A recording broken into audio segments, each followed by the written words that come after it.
Ride with me. Let's talk about who's messing up the church money. Donald J. Trump has us fighting a battle that is not ours, but we are paying the price. Gas and groceries have increased even more than they already are. The U.S. soldiers are meeting their demise in a fight that has nothing to do with us.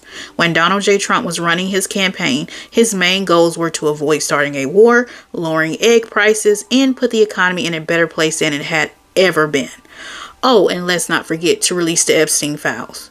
Donald J. Trump has us paying tariffs that we did not ask for. We, the people, had to keep up the pressure on him to release the Epstein files. It was seriously like pulling teeth.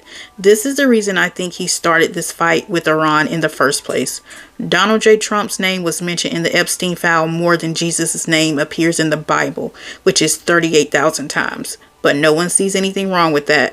They interrogated Hillary and Bill Clinton for their names being in the files and Epstein's girlfriend being invited to their daughter's wedding, which is good. I don't care. If they are guilty of something, they need to pay.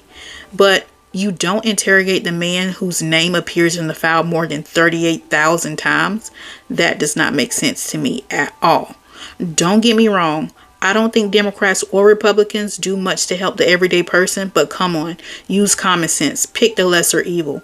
Don't let me get started on ICE arresting American citizens, breaking into people's home and deleting people because they were trying to protect other citizens, and hold the ICE agents accountable for their unlawful act. Donald J. Trump has done nothing to help the everyday person, but what he has done is made his family and wealthy friends richer, so rich that his family and wealthy friends will be taken care of for their lifetime and their children's lifetime and maybe even their grandchildren.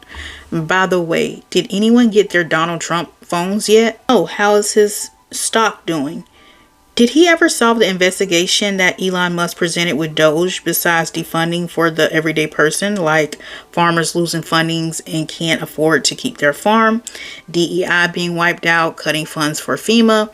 The list can go on and on. We can't afford mortgages and unemployment rates are increasing. However, if you listen to him, the economy is the best it's ever been, which isn't a lie because when he states things like that, he's referring to himself, his family, and his wealthy friends. And when I say wealthy, I mean rich friends. Well, I can go on and on and on, but what's that going to do when it seems like most Americans love to be tortured because of the ideology that they have in their heads that they belong in a class that they're clearly not in? Let's talk about the other person who's messing up the church money. Jamal Bryant. He appointed himself the spokesperson for the black community about the Target blackout/boycott. Jamal Bryant went to several interviews to get his name and face in the spotlight so that the others would think that he was the mastermind behind the boycott. The originators were Minnesota activists Nakima and Jelani. He recently announced at a press conference that the 40-day fast from Target was over. And why did he do that? He received backlash from the community almost immediately because we knew he wasn't in charge of the Target boycott. He received so much backlash that he issued an apology.